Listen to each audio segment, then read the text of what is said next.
അവസാനം സ്വന്തം ഭാര്യ മുഖത്തോട് മുഖം നോക്കിയിട്ട് വെച്ചു, നാണമില്ലേ മനുഷ്യ നിങ്ങൾക്ക് ഈ ദൈവത്തെ വിളിച്ചുകൊണ്ട് ഇനി നടക്കാൻ? പെന്തക്കോസുകാരൻ നടക്കാൻ നാണമില്ലേ? ഈ ദൈവത്തെ വിളിക്കാൻ ഇറങ്ങിയിട്ട് എന്തെങ്കിലും നിങ്ങൾക്ക് കിട്ടിയോ? എല്ലാം നശിച്ച് മുടിഞ്ഞില്ലേ? ഈ ഭക്തി നശിച്ചിട്ട് നിങ്ങൾ തൂങ്ങിച്ചാവ് എന്നാ പറഞ്ഞതിന്റെ അർത്ഥം. നിങ്ങൾ ഇങ്ങനെ വാക്ക് കേട്ടിട്ടില്ലേ? നിങ്ങളുടെ വീട്ടിൽ നിങ്ങൾ കേട്ടിട്ടില്ലേ? പ്രിയ സഹോദരി, പ്രിയ സഹോദര, നിങ്ങൾ കർത്താവിന് വേണ്ടി ഇറങ്ങി തിരിച്ചിട്ട് നിങ്ങളുടെ ജീവിതത്തിൽ കഷ്ടങ്ങളും പ്രയാസങ്ങളും അടിക്കടി ഉണ്ടാകുമ്പോൾ നിങ്ങൾ ഇങ്ങനത്തെ വാക്ക് കേട്ടിട്ടില്ലേ? നിങ്ങളുടെ പ്രിയപ്പെട്ടവർ പറഞ്ഞിട്ടില്ലേ, എന്തിനാണ് ഈ ദൈവത്തെ വിളിക്കാൻ നടക്കുന്നത്? കൊട്ടാനും പാടാനും തുള്ളാനും പോയിട്ട് എന്താ ഗതി? എന്തെങ്കിലും ലഭിച്ചോ? തലമുറയുടെ ഗതി എന്തായി എന്ന് ചോദിക്കുന്നില്ലേ? അവരോട് നിങ്ങൾ മുഖത്ത് നോക്കി പറ, ഇല്ല, എന്റെ ശരീരം ദഹിച്ചു പോയാലും ക്ഷയിച്ചാലും ഇല്ലാതായാലും ഞാൻ ദേഹസഹിതനായി എന്റെ യേശുവിനെ കാണും. എന്റെ കർത്താവിനെ കൈവിടത്തില്ല, എന്റെ കർത്താവിനെ ഉപേക്ഷിക്കത്തില്ല. ഇതായിരിക്കണം നമ്മുടെ ഉറച്ച തീരുമാനം, ഇതായിരിക്കണം നമ്മുടെ ഉറച്ച വിശ്വാസം. എന്ത് ഇങ്ങനെ പറയണമെന്നുണ്ടെങ്കിൽ നമ്മുടെ ഭക്തിയുടെ ഉറവിടം എന്ന് പറയുന്നത്, നമ്മുടെ വിശ്വാസത്തിന്റെ ഉറവിടം എന്ന് പറയുന്നത് ദൈവസ്നേഹത്തിൽ നിന്നായിരിക്കണം. ദൈവസ്നേഹത്തിൽ നിന്നല്ലാത്തതൊക്കെ മാറിപ്പോകും. യോബിനെ സംബന്ധിച്ച് ഇത്ര കഠിനമായ ശോധനയെ കൂടെ കടന്നുപോയിട്ടും ആ മനുഷ്യൻ ദൈവത്തിന് നേരെ ഒരു വാക്ക് പറയാൻ ഞാൻ കാര്യം എന്നറിയാമോ? ദൈവത്തിന്റെ സ്നേഹത്താൽ പിടിക്കപ്പെട്ടവനായിരുന്നു. ഈ ലോകത്തിലെ കാറും വീടും ജോലിയും ശുശ്രൂഷയൊന്നുമല്ല മനുഷ്യന്റെ വിഷയം, ദൈവസ്നേഹത്തിന്റെ ആ പിടി. സ്തോത്രം. അവിടെ പിശാച് തോറ്റുപോയി. സ്തോത്രം. അവൻ്റെ ഭാര്യ അവൻ്റെ മുഖത്ത് നോക്കിയത് പറഞ്ഞിട്ട് പോലും അവൻ പറഞ്ഞെന്നറിയാമോ? യോബ് എന്ന് പറഞ്ഞ ദൈവ മനുഷ്യൻ പറയാണ്, നീ ഒരു പൊട്ടി സംസാരിക്കുന്ന പോലെ നീ സംസാരിക്കുന്ന എന്താ? ഭാര്യ പുള്ളിക്കാരിയെ കുറ്റം പറഞ്ഞിട്ട് കാര്യമൊന്നുമില്ല. സാധാരണ സഹോദരിമാർ പെട്ടെന്നാണ് മാനസികമായ വിഷമത്തിലേക്ക് പോകുന്നത്. 10 കുഞ്ഞുങ്ങൾ മരിച്ച് പെട്ടി അടുക്കി ഓരോന്നോരോന്ന് കൊണ്ടുപോയപ്പോൾ അവർ മാനസിക നില തെറ്റിക്കാണാം, മാനസിക നില തകർന്നു കാണാം. അവർക്കിത് മനസ്സിലാക്കാനുള്ള ഒരു വലിയ വിശ്വാസം, ആഴമായ വിശ്വാസം ആ സഹോദരിക്കില്ല. അതുകൊണ്ടാണ് യോബ് പറഞ്ഞത് ഒരു പൊട്ടി സംസാരിക്കുന്നത് പോലെ എന്ന് പറഞ്ഞാൽ, ചിന്തിക്കാൻ കഴിവില്ലാത്തവള്, ആഴം മനസ്സിലാക്കാൻ കഴിവില്ലാത്തവള് സംസാരിക്കുന്ന പോലെ നീ എന്താ സംസാരിക്കുന്നത്? ദൈവത്തിൽ നിന്ന് നന്മയും കൊള്ളുന്നു, തിന്മയും കൈക്കൊള്ളണ്ടേ എന്ന് പറഞ്ഞു മനസ്സിലാക്കി അവിടെ പറയുന്നു, ഇതിലൊന്നിലും ഈ യോബ് ആദരങ്ങളാൽ പാപം ചെയ്തില്ല. അവിടെയും യോബ് ജയിച്ചു.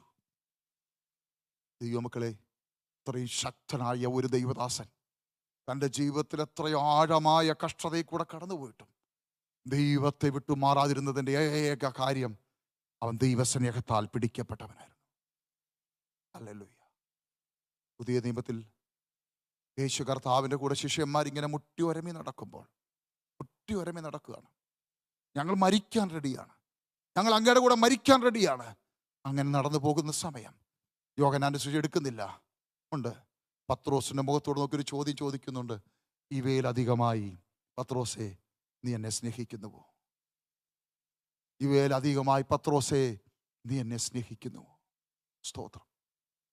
പത്രോസിന്റെ ഹൃദയത്തിനകത്തോട്ട് ഒരു വലിയ ശരം കുത്തുന്നത് പോലെയായിരുന്നു ആ ചോദ്യം. I love you Jesus, I love you Jesus, I love you, ഞാൻ എന്നെ നേശിക്കറേ എന്ന് പറഞ്ഞ് പാട്ടുപാടിയും പ്രസംഗിച്ച് നമ്മൾ യേശുവിന്റെ പുറകെയാണ്. യേശു തിരിച്ചൊരു ചോദ്യം നമ്മളോട് ചോദിക്കുകയാണ്, നീ എന്നെ സ്നേഹിക്കുന്നുവോ യഥാർത്ഥമായി? എന്നൊരു ചോദ്യം ചോദിച്ചാൽ നമുക്ക് എന്ത് ആൻസർ പറയാൻ പറ്റും? നമ്മൾ പ്രസംഗിക്കുന്നവരാ, നമ്മൾ പാട്ടുപാടുന്നവരാ, പക്ഷെ യഥാർത്ഥമായി നമ്മൾ യേശുവിനെ സ്നേഹിക്കുന്നുണ്ടോ? യഥാർത്ഥമായി നമ്മൾ യേശുവിനെ സ്നേഹിക്കുന്നുണ്ടോ? പത്രോസിനോടുള്ള ദൈവത്തിന്റെ ചോദ്യത്തിന് മുന്നിൽ പത്രോസ് കലങ്ങിപ്പോയി. ചോദിക്കുന്നതൊന്ന്, പറയുന്ന ആൻസർ വേറൊന്ന്. എനിക്ക് നിന്നോട് പ്രിയമുണ്ട്. 2 പ്രാവശ്യം അത് പറഞ്ഞപ്പോൾ വീണ്ടും കർത്താവ് അടുത്തൊരു ചോദ്യം, നിനക്ക് എന്നോട് പ്രിയമുണ്ടോ? ആ ചോദ്യത്തിന് ആൻസർ പറയാൻ പറ്റിയില്ല. പറഞ്ഞു, കർത്താവേ നീ സകലതും അറിയുന്നു. ദൈവമക്കളെ, ഞാൻ നിങ്ങളോട് ചോദിക്കട്ടെ, നമ്മൾ എല്ലാ ദിവസവും രാവിലെ ഏർലി മോർണിംഗ് എഴുന്നേറ്റ് ആരാധനയ്ക്ക് പോകുന്നില്ലേ? നമ്മളെവിടെല്ലാം ആ മീറ്റിങ്ങിന് പോകുന്നു, ആരാധനയ്ക്ക് പോകുന്നു, കൺവെൻഷന് പോകുന്നു, ഉപവാസ പ്രാർത്ഥനയ്ക്ക് പോകുന്നു. ഓട്ടെ, ഞങ്ങളെ സംബന്ധിച്ച് പാസ്റ്റർമാരായി ഞങ്ങൾ എവിടെല്ലാം പ്രസംഗിക്കാൻ പോകുന്നു. ഇനിയിപ്പം രാത്രി തിരുവനന്തപുരത്ത് പോകണോ? വേണേ പോവും. നാളെ എനിക്ക് കാസർഗോഡ് പോകണോ? വേണേ പോവും. എന്താ ഉദ്ദേശം? എന്തിനാ പോകുന്നേ? അപ്പോസ്തലനായ പൗലോസ് പറയുന്നുണ്ട്, ക്രിസ്തുവേശുവിൻ്റെ സ്നേഹം എന്നെ നിർബന്ധിക്കുന്നു. ആ മനുഷ്യനെ പിടിച്ച് കൈയും കാലും കെട്ടിയിട്ടിട്ടും ആ മനുഷ്യൻ പറയുന്നു, ഇല്ല, എൻ്റെ കൈ കെട്ടിക്കോ കാല് കെട്ടിക്കോ എന്നെ വേണ കാരാഗ്രഹത്തിൽ അടച്ചോ, ഇതൊന്നും എനിക്ക് വിഷയമല്ല. ഞാൻ എൻ്റെ പ്രാണനെ പോലും വിലയേറിയതായി എണ്ണുന്നില്ല. ഞാൻ ചോദിക്കട്ടെ, തിരക്കുകൾ, ശുശ്രൂഷയുടെ തിരക്കുകൾ വെച്ച് ഓടിക്കൊണ്ടിരിക്കുകയല്ലേ? ഇതിനെല്ലാം അവിടെ കൂട്ടി ഒന്ന് പിഴിഞ്ഞെടുത്താൽ ദൈവസ്നേഹം കിട്ടുമോ? ഈ തിരക്കുകളെല്ലാം കൂടി ഒന്ന് പിഴിഞ്ഞെടുത്താൽ ദൈവസ്നേഹം കിട്ടുമോ? ഒരിടത്ത് ചെല്ലുമ്പോൾ കാശില്ല പാസ്റ്ററെ, പ്രസംഗിക്കാൻ വരാമെന്ന് ചോദിച്ചാൽ പോവുമോ? ദൈവമക്കളെ, ഞാൻ ആദ്യമേ പറഞ്ഞില്ലേ, നമ്മുടെ അന്തരംഗത്തിലേക്ക് കർത്താവ് നോക്കുന്നു. നമ്മുടെ അന്തരംഗത്തിലേക്ക് കർത്താവ് നോക്കുന്നു.